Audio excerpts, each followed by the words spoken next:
Good morning, boys and girls, and welcome back to Flint Hill. Today is March the 4th, 2021, and it is Thursday. We're almost finished with this week. So, PJ Day is today. I hope you wore your PJs so you can relax today and enjoy some good reading. We've got a great story for you today. And, it would really be nice if you did participate. If you did, make sure you turn your dollar in to your teacher for Relay for Life. And we look forward to you participating in today. And we thank you. Boys and girls, spring pictures are tomorrow. So please make sure you bring a smile with you and, dress spring-like. Let's go ahead and let's get in the mode for spring. I want to thank everybody that has already started participating in the kindness and respect activity. I have seen some masks out in the hallways. I want to thank you guys for doing that. And let's just make this thing as big as we can. So just keep those masks pouring in. I do want to let you know that this is another busy month, just like last month. We are acknowledging Read Across America this week. We're doing Women in History this month. Next week, we were a little bit unsure of the date and we didn't exactly plan right. Exceptional Children's Week will be next week on the news show. That's the date that was that we saw on the internet, but evidently in Georgia, it's acknowledged the first week. We're going to be a week late, but we are going to do this. Also, this is Music Appreciation Month and Art Appreciation Month, and we're looking forward to receiving some great things from our music teachers and art teacher. We're continuing on with testing this week. 4th and 5th grades will be testing and also access testing. So if you're anywhere near 4th grade, 5th grade, or Miss Miller's room, you need to be on your very best behavior and stay quiet. We have some congratulations going out today, and you'll see that in our news show. Also, don't forget to continue earning PBIS points and showing your Howell expectations. And don't forget about the 3 W's: washing your hands, wearing your mask, and watching your distance, boys and girls. We don't want to forget about that. And make sure you're wearing your mask correctly. Now, boys and girls, I need your help one more time. Please get your teacher's attention. Do you have it? Teachers, covert video for LS. The deadline is today at around 11 o'clock. If you still need us to help you, we need to know immediately because there's so much going on. We're a little spread thin. Please let us know. But if you're planning on sending a video in, please do so. And please have it to either myself or Miss Cannon by 11 o'clock. Okay? We're really looking forward to this. That's all I've got for the news today, boys and girls. I want to thank everybody for doing a good job this week so far, and let's continue on and finish out strong. And I will see you back on the news show tomorrow morning. Good morning, boys and girls, and welcome to Thursday. Chief Meteorologist Memoji in the Wolfpack Weather Center. Today is Thursday, March 4th, 2021. I'll have your bright and sunny forecast coming up next.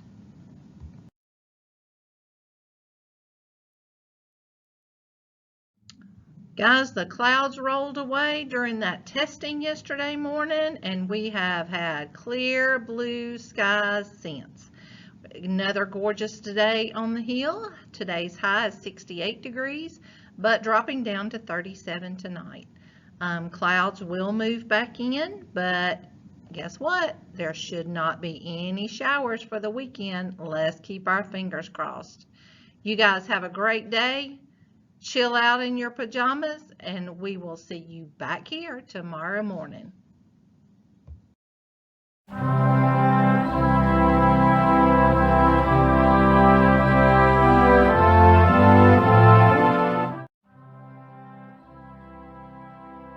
Please stand and pay respect to our flag and country. I pledge allegiance to the flag of the United States of America, to the republic, which stands one nation, under God, indivisible, with liberty and justice for all. Wolfpack TV wanted to send out a huge congratulations to Miss McNulty. She has been selected as one of the finalists for Newton County Media Specialist of the Year. So next time you see Miss McNulty, tell her congratulations and wish her good luck. Oh, the Things You Can Think by Dr. Seuss. You can think up some birds. That's what you can do. You can think about yellow or think about blue.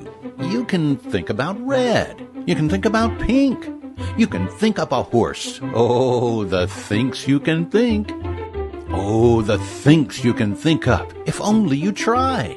If you try, you can think up a guff going by. And you don't have to stop. You can think about schlop, schlop, schlop, beautiful schlop with a cherry on top. You can think about gloves. You can think about snubs. You can think a long time about snubs and their gloves. You can think about Kitty O'Sullivan Krause and her big balloon swimming pool over her house. Think of black water. Think of white sky. Think up a boat. Think of blues blowing by. You can think about night. A night in Nanup. The birds are asleep and 3 moons are up. You can think about day. A day in Dodake. The water is blue and the birds are awake. Think. Think and wonder. Wonder and think. How much water can 55 elephants drink? You can wonder. How long is the tail of a song? There are so many thinks that a thinker can think. Would you dare yank a tooth of the rink-rinker fink? And what would you do if you met a jaboo? Oh, the things you can think.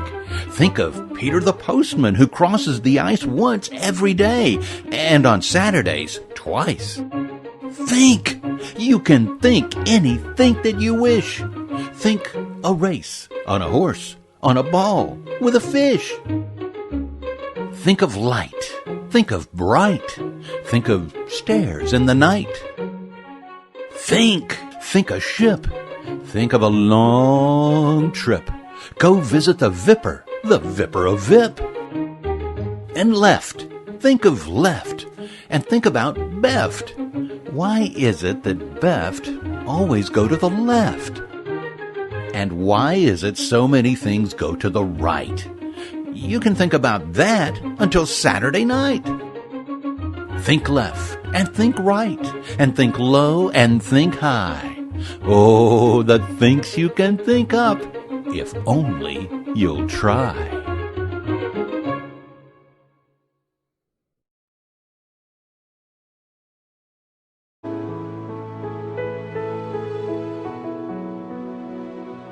Being a black ballerina definitely is everything. And my life and my path as a ballerina would be completely different if I wasn't an African American woman. It has provided more obstacles than I think I knew when I discovered ballet at 13 years old, but at the same time it's made me want to persevere even more, and I think it's made me a stronger person because of it. And I have so many more obstacles to overcome, but I absolutely love classical ballet. I first started dancing when I was 13 years old at my local Boys and Girls Club in San Pedro, California. I was discovered there on a basketball court by a teacher who was starting a program with the Boys and Girls Club to bring in students who might not be exposed to classical ballet, to bring into her school on full scholarship. So I was one of those students that was selected. I immediately was able to do everything she asked for, and 13 is a very late age to start dancing. But I fell in love with it immediately, especially the first time I stepped onto a stage, probably 3 or 4 months after I started dancing. And from there, the love just continued to grow, and the challenges made me want to push even more. And 4 years later, I was dancing for American Ballet Theater. I have so many dance inspirations. As a child, Paloma Herrera was everything to me. Even to this day, she's someone that I admire for a different reason than I did at 14 years old. But Julie Kent, Sylvie Guillem, Gelsey Kirkland, Susan Jaffe, being coached by my idols is just the ultimate, to just step back and watch them. But it's great to have inspiration in the company dancing with you on the stage.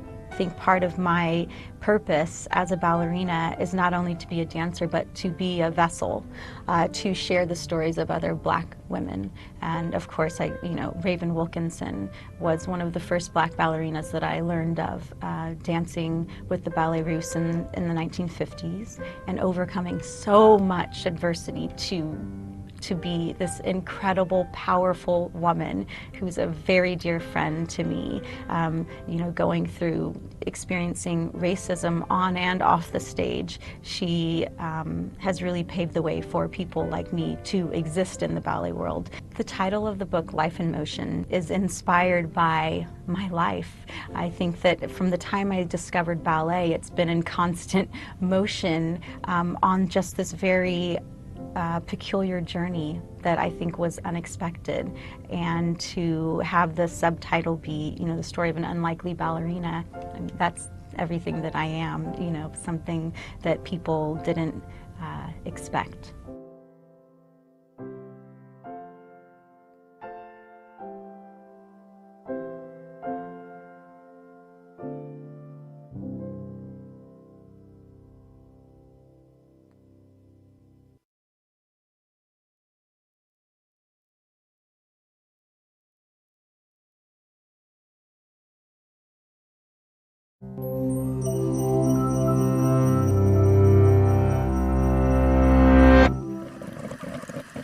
How many people does it take to make a cup of coffee? For many of us, all it takes is a short walk and a quick pour. But this simple staple is the result of a globe-spanning process whose cost and complexity are far greater than you might imagine. It begins in a place like the remote Colombian town of Pitalito. Here, family farms have clear-cut local forests to make room for neat rows of coffea trees. These shrub-like plants were first domesticated in Ethiopia and are now cultivated throughout equatorial regions. Each shrub is filled with small berries called coffee cherries. Since fruits on the same branch can ripen at different times, they're best picked by hand, but each farm has its own method for processing the fruit. In Pitalito, harvesters toil from dawn to dusk at high altitudes, often picking over 25 kilograms per shift for very low wages. The workers deliver their picked cherries to the wet mill. This machine separates the seeds from the fruit and then sorts them by density. The heaviest, most flavorful seeds sink to the bottom of the mill, where they're collected and taken to ferment in a tub of water for 1 or 2 days. Then, workers wash off the remaining fruit and put the seeds out to dry. Some farms use machines for this process, but in Pitalito, seeds are spread onto large mesh racks. Over the next 3 weeks, workers rake the seeds regularly to ensure they dry evenly. Once the coffee beans are dry, a truck takes them to a nearby mill with several specialized machines. An air blower resorts the seeds by density. An assortment of sieves filter them by size, and an optical scanner sorts by color. At this point, professionals called Q graders select samples of beans to roast and brew. In a process called cupping, they evaluate the coffee's taste, aroma, and mouthfeel to determine its quality. These experts give the beans a grade and get them ready to ship. Workers load burlap sacks containing up to 70 kilograms of dried and sorted coffee beans onto steel shipping containers, each able to carry up to 21 metric tons of coffee. From tropical ports, cargo ships crewed by over 25 people transport coffee around the world. But no country imports more coffee than the United States, with New York City alone consuming millions of cups every day. After the long journey from Colombia to New Jersey, our coffee beans pass through customs. Once dock workers unload the container, a fleet of 18-wheelers transport the coffee to a nearby warehouse and then to a roastery. Here, the beans go into a roasting machine, stirred by a metallic arm and heated by a gas-powered fire. Nearby sensors monitor the coffee's moisture level, chemical stability, and temperature, while trained coffee engineers manually adjust these levels throughout the 12-minute roasting cycle. This process releases oil within the seed, transforming the seeds into grindable, brewable beans with a dark brown color and rich aroma. After roasting, workers pack the beans into 5-pound bags, which a fleet of vans deliver to cafes and stores across the city. The coffee is now so close you can smell it, but it needs more help for the final stretch. Each coffee company has a head buyer who carefully selects beans from all over the world. Logistics teams manage bean delivery routes, and brave baristas across the city serve this caffeinated elixir to scores of hurried customers. All in all, it takes hundreds of people to get coffee to its intended destination, and that's not counting everyone maintaining the infrastructure that makes the journey possible. Many of these individuals work for low pay in dangerous conditions, and some aren't paid at all. So while we might marvel at the global network behind this commodity, let's make sure we don't value the final product more than the people who make it. What if you could thank every person involved in creating your morning cup of coffee?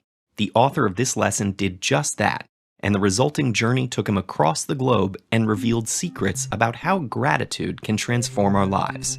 Grab a copy of his book, Thanks 1,000, here.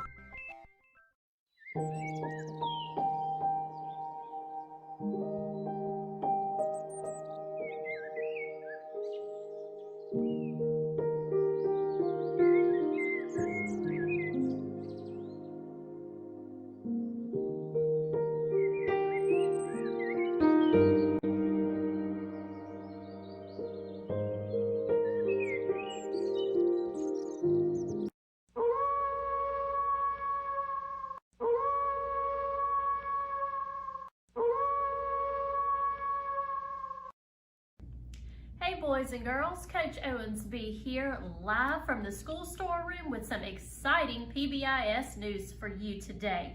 So now it is time for you to start spending all those PBIS points you've been earning for being honest, organized, well-mannered listeners. So the first thing you can spend your points on is each month we are going to raffle off 4 baskets. These wonderful baskets here. Here's an example of one.